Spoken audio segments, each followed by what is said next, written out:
नीलांजन समाभाषम रविपुत्रम यमाग्रजम छाया मार्तंड संभूतम तम नमामि शनिश्चरम। जय श्री शनिदेव, जय श्री राधे कृष्ण। आप सभी का हमारे YouTube चैनल पे बहुत बहुत स्वागत है।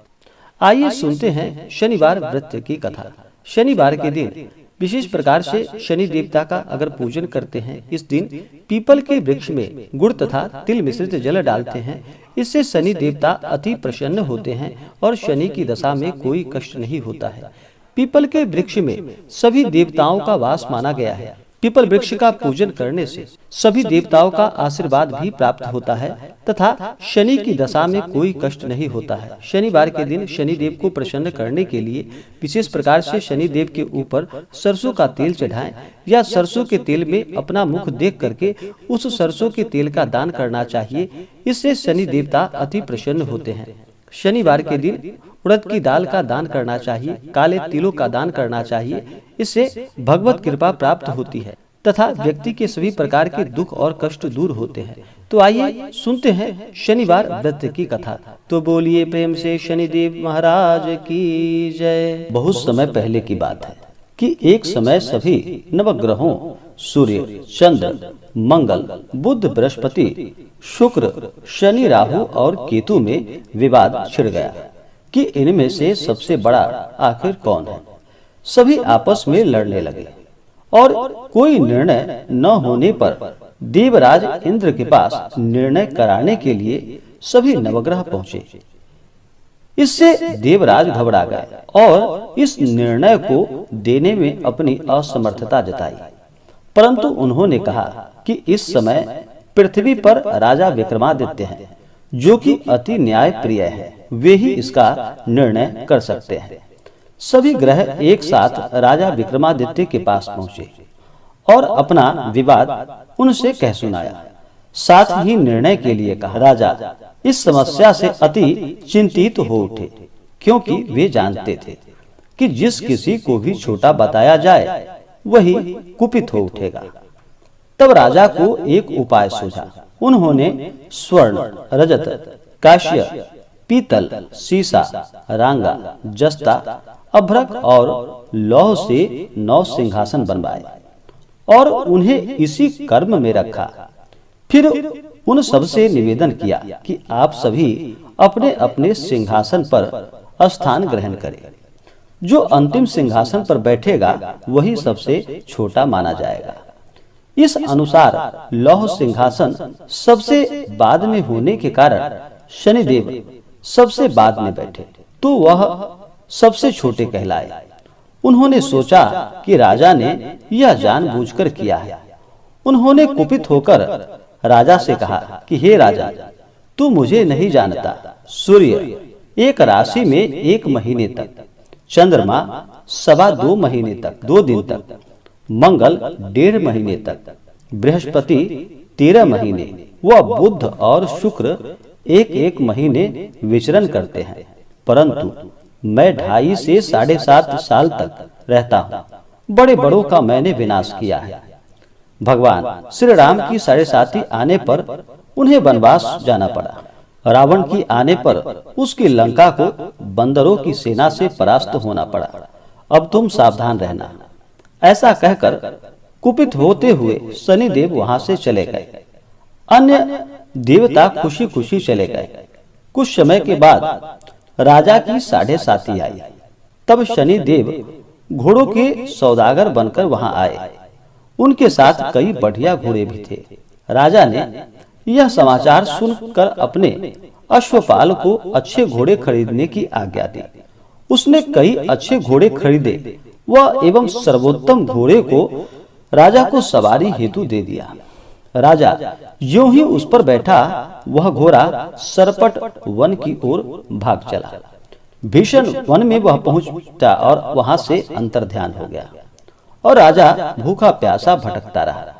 तब एक ग्वाले ने उसे पानी पिलाया।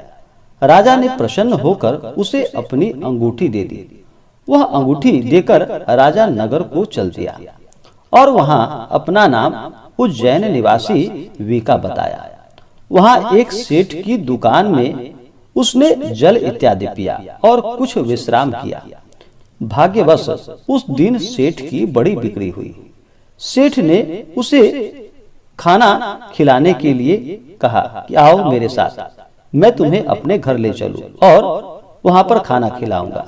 तब राजा उस सेठ के साथ चले गए और जब उसके घर में गए तो वहां देखा कि एक खूंटी पर एक हार टंगा है, जिससे कि खूंटी निगल रही थी। थोड़ी देर में पूरा हार गायब था। तब सेठ के आने पर देखा सेठ ने कि हार गायब हो चुका है। उसने समझा कि वीका ने ही उसे चुराया है। उसने वीका को कोतवाल के पास पकड़वा दिया। फिर राजा ने भी उसे चोर समझकर उसका हाथ पैर कटवा दिया और वह चौरंगिया बन गया और नगर के बाहर उसे फेंकवा दिया गया। वहां एक तेली वहां से निकल रहा था, जिसे कि उस पर दया आई और उसने वीका को अपनी गाड़ी में बिठा लिया। वह अपनी जीभ से बैलों को हाँकने लगा। उस काल राजा की शनि दशा समाप्त हो गई। वर्षा काल आने पर वह मल्लहार गाने लगा। तब वह जिस नगर में था वहां की राजकुमारी मन भावनी को वह इतना भाया कि उसने मन ही मन प्रण कर लिया कि वह उस राग गाने वाले से ही विवाह करेगी। उसने दासी को ढूंढने के लिए कहा। दासी ने बताया कि वह एक चौरंगिया है, परंतु राजकुमारी ना मानी। अगले ही दिन उठते ही वह अनशन पर बैठ गई कि विवाह करेगी तो उसी से करेगी। उसे बहुत बार समझाया गया, लेकिन जब वह ना मानी तो राजा ने उस तेली को बुलाकर और विवाह की तैयारी करने को कहा। फिर उसका विवाह राजकुमारी से हो गया। तब एक दिन सोते हुए स्वप्न में शनिदेव ने राजा से कहा कि राजन, तुमने देखा मुझे छोटा बताकर तुमने कितना दुख झेला। तब राजा ने उनसे क्षमा याचना की और प्रार्थना की कि हे शनिदेव, जैसा दुख मुझे दिया है और किसी को ऐसा दुख ना देना। और फिर शनिदेव मान गए और कहा कि जो मेरी कथा और व्रत कहेगा उसे मेरी दशा में कोई दुख प्राप्त नहीं होगा। जो नित्य मेरा ध्यान करेगा और चींटियों को आटा डालेगा उसके सारे मनोरथ पूर्ण होंगे। साथ ही राजा को हाथ पैर भी वापस दे दिए। प्रातः आंख खुलने पर राजकुमारी ने देखा तो वह आश्चर्यचकित रह गई। वीका ने उसे बताया कि वह उज्जैन का राजा विक्रमादित्य है। सभी अत्यंत प्रसन्न हुए। सेठ ने जब सुना तो वह पैरों पर गिर पड़ा और राजा विक्रमादित्य से क्षमा मांगने लगा। राजा ने कहा कि वह तो शनिदेव का कोप था, इसमें किसी का कोई दोष नहीं। सेठ ने फिर भी निवेदन किया कि मुझे शांति तब ही मिलेगी जब आप मेरे घर चलकर भोजन ग्रहण करेंगे। सेठ ने अपने घर नाना प्रकार के व्यंजनों से राजा का सत्कार किया। साथ ही सबने देखा कि जो खूंटी हार निगल गई थी वही अब उसे उगल रही थी। सेठ ने अनेकों मोहरे देकर राजा का धन्यवाद किया और अपनी कन्या श्री कंबरी से पानी ग्रहण का निवेदन किया। राजा ने इसे सहर्ष स्वीकार कर लिया। कुछ समय पश्चात राजा अपनी दोनों रानियों को लेकर मनभावनी और श्री कंबरी को सभी उपहार सहित लेकर उज्जैन नगरी को चले गए। वहां पुनर्वासियों ने सीमा पर ही उनका स्वागत किया। सारे नगर में दीपमाला हुई। वह सब ने खुशी मनाई। राजा ने घोषणा की कि मैंने शनि देव को सबसे छोटा बताया था, जबकि असल में वही सर्वोपरि है। तब से सारे राज्य में शनि देव की पूजा और कथा नियमित रूप से होने लगी।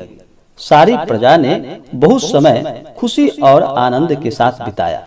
इसी प्रकार से जो भी सच्ची श्रद्धा के साथ, नियम और निष्ठा के साथ शनिवार के दिन शनि देवता का पूजन करते हैं, व्रत करते हैं, कथा श्रवण करते हैं, शनि देव की कृपा से उनके सभी दुख और कष्ट दूर होते हैं तथा शनि की दशा में कोई कष्ट नहीं होता है और सभी प्रकार के सुख और समृद्धि की प्राप्ति होती है। तो आशा करता हूँ कि यह जानकारी आपको अच्छा लगा हो। ऐसे ही ज्ञानवर्धक जानकारियाँ प्राप्त करने के लिए हमारे इस चैनल को लाल बटन दबा करके सब्सक्राइब करें, साथ में बेल आइकन घंटी दबाएं ताकि मेरे वीडियो का नोटिफिकेशन आपके पास सबसे पहले पहुंचे। वीडियो को लाइक और अपने मित्रों तथा दोस्तों के साथ शेयर करें। सुखी रहें और स्वस्थ रहें। जय श्री राधे कृष्ण। धन्यवाद।